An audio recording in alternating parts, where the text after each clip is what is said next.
Fidèle internet de Aerotech TV officiel, la chaîne de référence, bienvenue sur votre émission. Je suis votre humble servante, Carmen Aladjo, la diva. Merci de la confiance, merci de la fidélité. Candine Albaraki, ici, il y a information où il y a source de la Aerotech TV. Là, je dis bonjour à mon papa Jean-Paul Kabea, je dis bonjour à Elaka Papa na Harsavine, de gros bisous à toi. Pourquoi pas Lévi Kadogo de Paris, bonjour à toi. Bonjour, il y a Vincent Tamboué, bonjour à toi, merci à Jonathan, mon caméraman privé. Merci à mon réalisateur Andy Louis. Au babi qui est ça il mange au dans des conditions normales. Grâce à Jonathan Andy, bon salaraki. Bon supporter dans le monde de côté sanguine, tout ça le na abéchou. Toujours à costume. Rappelez-le à Andy, moi rappelez-le au costume. Bon, yo za moi ça qui toko, za moi si moi bien éduqué, aux ala vraiment qui toko mingi, yango somo na respecta yo mingi po. Tokuta na ba journaliste mais yo vraiment na mona vraiment éducation vraiment posé car le kola mona Félix Tshisekedi. Wow. Tu le ko ba boto ma fi ça oui toi ngala mona félicitations nyonso. Te Félix Tshisekedi aza président république pour na congolais nyonso. Batu balinga ba même tribalisme eza ba Adolphe Muzitu, ba Martin Fayulu. Mais Félix Tshisekedi aza président pour na batabandundu batakasai partout. IDPS lit na eza pour na kasaite. IDPS lit na ngweza ti na côté ba Djugu. Côté Kabila tchaki M23 pour tout bazwa mboka wana ba memango na ba Rwandais. Félix Tshisekedi aza président kuna. Donc eza ngo rien inquiète. Tala biso tolo batabandundu donc onga na muluba na bimission na siège pour yena tribalisme pour na IDPS ne parti du peuple. Nasolo belo mangamba solo erta on nasolo bango na kacha siège na ba à l'aise muta contredire ngazate pona mboka nyonso na mokili nzamba pona mutu moko pona ko délivrer mboka na Afrique du Sud nzamba ponela biso Nelson Mandela na Angola ponela biso Mpela soki na Eduardo mais na Congo c'est Tshisekedi wa Mulumba et c'est le fils qui a bien suivi les enseignements il y a idéologie Etienne Tshisekedi wa Mulumba c'est Félix Tshisekedi ozolanda mama yango zo mona la lutte de nanu il faut bandana na création à IDPS ezaki créé non comme MLC ezaki créé non comme SID aventure Martin Fayulu mais IDPS ezaki création parce que Mobutu amoni vraiment que non abolir nanu article 4 il y a constitution à première république où ils ont autorisé plusieurs partis dans Mboka. A comme si un père décide de toutes les institutions. Un père comme il décide de la cour constitutionnelle, un père comme il décide même de la présidence de la république. Il y a un moment que Mouta a la présidence un père d'office à sa présidence de la république. Ba 13 parlementaires, bazaki batanzalate lokola ba Adolphe bazaki batanzalate lokola ba Martin Fayulu, bazaki ba de commissaire du peuple. Ba lobito longoli na casquette qui commissaire du peuple, tozo tika esengeli démocratie ezonga na mboko. Tala création IDPS, ba kena bandundu bazui mutomoko. Ba kena Kasai Kasai oriental bazui, ba kena Kasai occidental bazui, ba kena Nord Kivu, ba kena Grand Katanga, ba kena ba Congo bazui, ba former 13 personnes pour créer l'IDPS. Donc IDPS ezaki eloko mo boete lokola Jean-Pierre Bemba na Équateur nzale betie ba bengani Mobutu na kesima manduki na bengana Laurent Désiré Kabila. Ayoki elenga pouvoir mbala moko MLC ezaki parti rebelle et comme mbala moko parti politique. Non, ça c'est pas l'IDPS. To ezala lokola palu association ba pende ya gungu. Ba sangani to ça la religion ba pende. L'IDPS c'était parti politique national. Soko ke minute on azana ba mama na ba wuti Grande-Bretagne bazaka cha ba tombola. Tena palu baluba bazate tanga ta koma mutu moko. Ko baluba na loke musika tanga kaka école mususu abandu ndezai na palu. Mayo bazalaki moyansi tango bamoni ke kizenga komi mikolo esengeli atika bazwa muto azaki prêt ya kizenga bapesa ye babeta mayo bobo azaki moyansi abakata baluka Adolphe Muzitu po aza mopende ndeko na bango gungu donc ebongo yo ozokende musika pona nini bandu ndeza na betini ebele pourquoi okenda na kasai en dehors ya gungu na bapende mutu nani ekolo mususu azalaki na kati ya palu azate religion palu nasolo belo makamba solo c'est l'IDPS omona ba forme nyonso eza yangwana benda gato mena bande na biso peta uta sa uti mbonjima ikananga ayemba mona bula olubike no lokola Félix Muluba pouvoir eza baluba non pouvoir eza ya peuple congolais partout le Congo mobimba ba voter Tshisekedi comme président de la République et l'État IDPS ça instaurer un état de droit bandundu eza la considérer kasa eza la considérer lokola mokili o nzambe asala sata botolango batindela biso ba sata muso ba demi sata na Congo. Qui sont les demi-satans? C'est les Martin Fayulu. Qui sont les demi-satans? C'est Adolphe Muzitu. Satan là ne tribalisme va comprendre que idéologie il y a état de droit, idéologie a changement ils ont incarné na Félix Tshisekedi. Ndenge ni tokonyoka la Félix Tshisekedi. To diaboliser que Muluba kozwa pouvoir te. Osomana kopo ndenge zalaki. Wana ba Martin Fayulu na ba Adolphe Muzitu. To diaboliser lokola message etambola na Congo muluba ozwa pouvoir na talokola nkayasa to ba ke muluba ozwa pouvoir te nde babani ko sakana na Félix Tshisekedi. Mais je suis à l'IDPS depuis 2023 na mona ata place moko tribalisme salamate. D'ailleurs ezala bande musu baza kasai bazo benga biso batabanu ndenge nini kuna na ozwa carte ndenge ni meza muto kasai pona yebisa bino botika lokutako Félix nde chef de l'état donc soka bongisi mboka ote madame c'est que yeso ndako ya koma président république na mboka o jamais abongisa mboka ebi que c'est impossible loko les impossible yeso ko kitako bongisa mboka ote c'est que président Félix Tshisekedi peut à travailler pour l'intérêt du peuple congolais. D'accord, pas bien finir ba démonstrer ba contre Félix. Dona mono longo Moïse Katumbi longo Jean-Pierre Mbemba. Po ba komi na ngamu na bino. Te po ba komi na ngamu na biso te. IDPS so otali o idéologie IDPS c'est la social démocratie. O est incarné par l'amour. Tshisekedi a tiré un message moko fort, l'amour du Congo et du Congolais. Talana lokola papa na biso Mbusa Nyamwisi. Talana lokola papa na biso Matungulu. Azande kwa bandundu. Osola na nataka na ba forme nyos kutunga mutu na pesa komone na français geza onyo. Eza ngande mutu na baki na Matungulu na français eza onyo. Osola mais à comprendre que na sali mabebele. À comprendre que to trahir Félix Tshisekedi na Genève pour te franc-maçon ko kota na kata mboka na biso peuple akufanzala.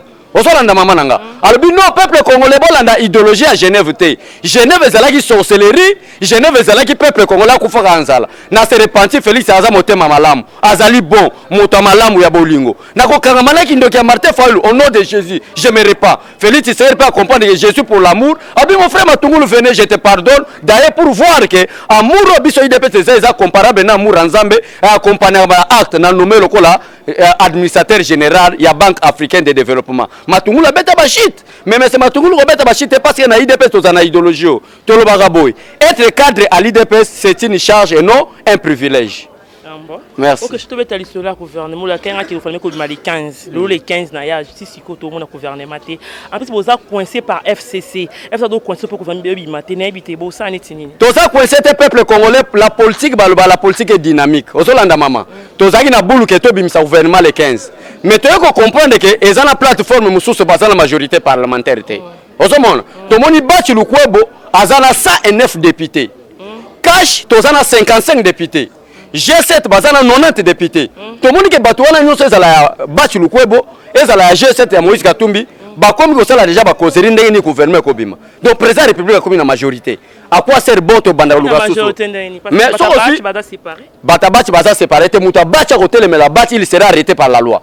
Parce que bachi abimisi mbongo na ye na idéologie parti. Ya bachi te bachi muta pesa mbongo za Kabila. Mais Kabila on pesa mbongo mama ko tanga Kabila na situation politique ya Congo te. Mandat Kabila est là depuis 2016 et c'est là. Même ta pesa mbongo. A pesa mbongo na qualité ni parce qu'il ne peut pas s'occuper de la politique maman. Tout ça la mabobi makambu par rapport ya loi. Osola tout ça la makambu par rapport ya miboiko ya mboka. Osola na ndeko nanga.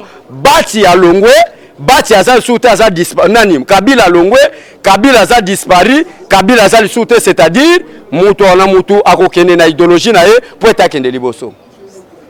Ouais.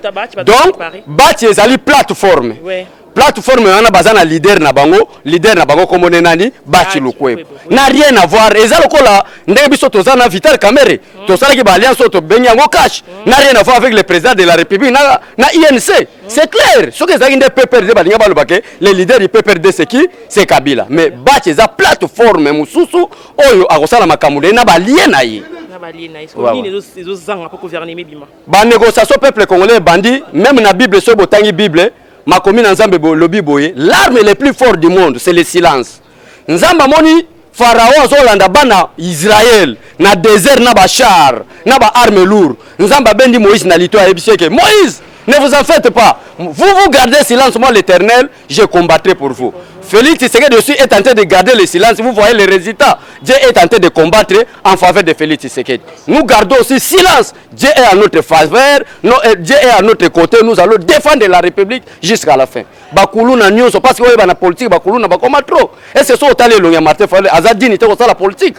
Otale longia Adolphe Muzitu. Azadini ko la politique. Équipe longité, équipe à savoir faire. Équipe à longi. Et tali vraiment longi tali bo bien. Félix Tshisekedi a bongi na politique. OK mo panzi bo talia.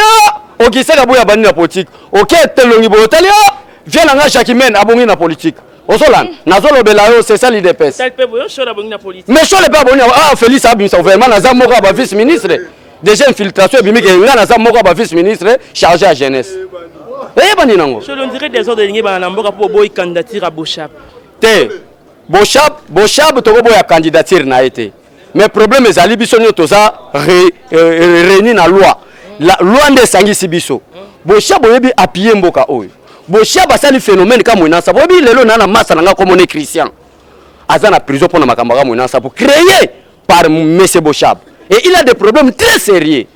Mutolokola Alexis Tambwe Mwamba. Avion Congo Airways et Beta Tour bakota babeni. Babutem abesa ordre et jour on ezaki plus de 100 morts ozolan bato bongo ba travailler na gouvernement muto maboko pembete tozana problème na Alexis Tambwe Mambate tozana problème na Bochab te mais baza bato mo baza dignité ko travailler na ben situation mboka avec Félix Tshisekedi avec Félix Tshisekedi aujourd'hui tu as sur l'examen d'état le président Félix ça m'a beaucoup changé me dit m'a beaucoup monsieur ko wumi de comme ko zoatan ba na bato mo ba bi le soke bimité ba ko marcher na habité bo et bon examen d'état où tu le cas où tu na mandat Félix Tshisekedi te oh ce ko ya siko ko yande ya mandat Félix Tshisekedi. Ba marché ne so ba marché personne ne décide de la loi ils seront tous arrêtés. Vous devez respecter la constitution. To komi okanga bato donc mais to bundaki pour état de droit. To bundaki pour état de droit to bundaki pour na comédité. To bundaki pour état de droit to bundaki pour mboke kende liboso nul ne to décide de la loi. Biso IDPS so kitozako bimana balabala pour na yebisa kabila que vous êtes un dictateur. Tolingi démocratie tolingi peuple à s'exprimer. Tolingi ba poubelle longwa na balabala. Mais tout na bato ba bima na balabala pourquoi? Pour déclarer dans examen bango. Ah maman malaria mais ma bato tina niveau na te na yebi be que problème malaria na nzala na libumu. Félix yo atie pe ba centre de santé yo félé. Malaria na bana classe. Mais nazo biso même yo mais bato ba bomi mbokona ba professeur tout autour à Kabila. Yango so mona mais c'est le président de la République avec beaucoup de respect yo yebi to lingi bino biso moko ba parlementaire na force de progrès to za la opposant na yo parce que opposition na Congo esili. Ouais. Biso mo to lité pour un état de droit. Opposition ezali sili. Et nana kozala lokolo opposant. Ezali. Mbusa nyamwisi ye wana azozwa musala naye. Mundeko na biso ya bad o babengi matungula zwi musala naye. Bandeko nyonso bazozwa misana bango biso siko ba parlementaire debout to tika libo opposant place au Félix asali mabeto lobike papa sala bo. Martin Fayulu azali nani muzito azali baza opposant. Te Martin Fayulu azali opposant te Martin Fayulu et Sengelito identifié est-ce qu'il est réellement congolais ou pas? C'est ça le grand problème. Parce que ben information la possession biso yé minute OK ba mona ba kota Sénégal azoteka pétrole. Et c'est le problème taza Congo? Wa? Aza Kadhafi aza na Congo ce n'est pas un problème mais ben information la possession na biso na ba preuve bande mo ba keita ba yawa balubi ka wuchi côté ya ba eto côté ba Sénégal côté ka pétrole Sengeli biso sikoyo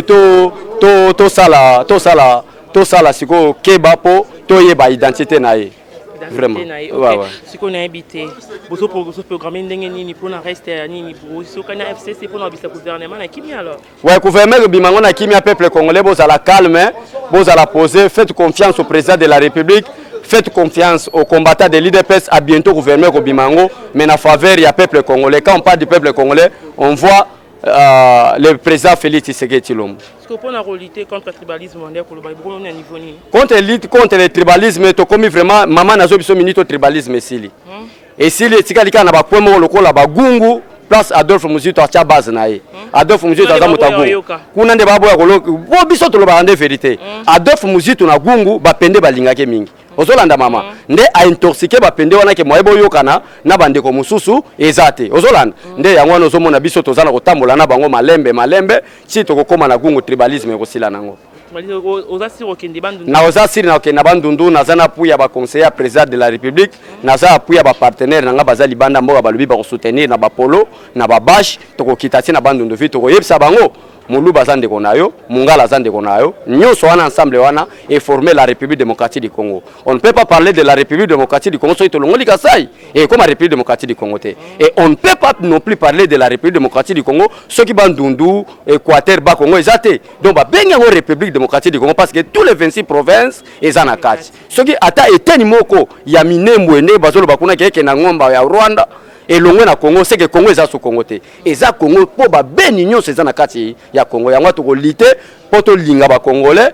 to linga na biso ba congolais l'amour du Congo et du congolais. OK je te mot chité mot de la fin balanzi bazi la nini ya malamu mot de la fin zali ke na lingina kebisa monsieur moko na kombo ya Zakari Chibindi azali chef Zakari Chibindi azali chef na département ya affaires étrangères azo un directeur mais azo luka a suspendre secrétaire général Ozoland et yende mutazo tambisa ba message mais c'est Zakari mais c'est Zakari ba message aux opérations va faire étranger que le baka a été Félix Tshisekedi Azalo mais tu dois faire beaucoup attention. Pour minute so na bimi na ba parlementaire to kita na affaire étranger to lukayo bon le ba combattant IDPS ba komi ko exagérer biso na IDPS to linga Félix Tshisekedi Azalo intouchable so ka sali mabe biso mo ba parlementaire to mo na nini to ko attaquer mutu muso to ko attaquer biso féliciter parce que eza association ba malfaiteur ya lamuka na FCC ba lingi ba détruire mboka oyo ba ko lobaka buzo ba pona combat président de la République quiconque citera le nom du président de la République ozala mutu lamuka ozala mutu FCC Kabila kutazana manduki na ANR na zando to zobi seki azala mandefu apembe azala rwandais asala biso le côté et bongo lelo Félix Tshisekedi azala président de la République est-ce que croyez-vous que non akotika kana sala ata 3 ans na prison non to lingi to nako atala kokota pour état de droit mais nako bimaka mais to boy to banda ko sala ba makamu na désordre ndenge Mobutu azako sala ndenge Kabila azako sala to lingi biso moko to zala exemplaire ya un exemple pour un état de droit yanga na kebisio keba biso na IDP to zabe intouchable mais to lingi to la kisangote so ite bo ganga mingi po tozo tambola na droiture to tambola na respect ya constitution na pesi bande ko ngani sa force du programme mbote ba parlementaire mbote balinga ba diaboliser ba parlementaire na ba di programme baso yokanate bande ko ngaba boya to sa l'émission balinga ba diaboliser ba parlementaire ta la force du programme yokana sango papa vieux yakana no lourd force du programme yokana ngo oh ba beshole na du progrès bayokana te ba parlementaire na du progrès bayokana te tala biso nyonso ensemble ngoyo la lutte continue kaka bato zo mona o nde Kabila kenda ko bata mana kinga kati siko koloba nini kende na yeside na parti politique Martin Fayulu soko mona bimbala ya nguya boy ndenge baza boy ba responsable na basi na mbona miba na banana nda nani na eside bala déjà Martin Fayulu moko yo moi si alinga ki maza mauvais gestionnaire oh mais ngana balite po biso tozana na lita kala te to ko bala merci beaucoup kala te lura zo bala force du progrès ceux qui na bengi bino bandeko po bandeko belé batu na kabino balobi ba parlementaire bino juste nini na force du progrès peuple congolais boza na Grande-Bretagne bozali na Hollande na États-Unis na Canada tala bandeko na biso force du progrès bangoyo papa cameraman soko zo appelle sima on mona ba parlementaire que toza loko moko mais ba département différent faites attention avec Félix Tshisekedi qui vivra. Ok, merci Cholé. Moi, tout ça qui n'a abbé Cholé. Na ba na boun baza bon soto ba bango assemblée. Ba panza na bango te ba bango assemblée. On est ça ba propos ya Cholé. On mona znia ba propos ya ba koga contredire toi linga pisa remarque comme linga dans un pour nous répondre. Là, je dis merci à Harry, je dis merci à toi, je dis merci à Jonathan qui derrière la caméra, pourquoi pas Andy Louisa, merci à toi. Merci à mon papa Jean-Louis. Quant à moi, on se voit sur un nouveau numéro. Bye.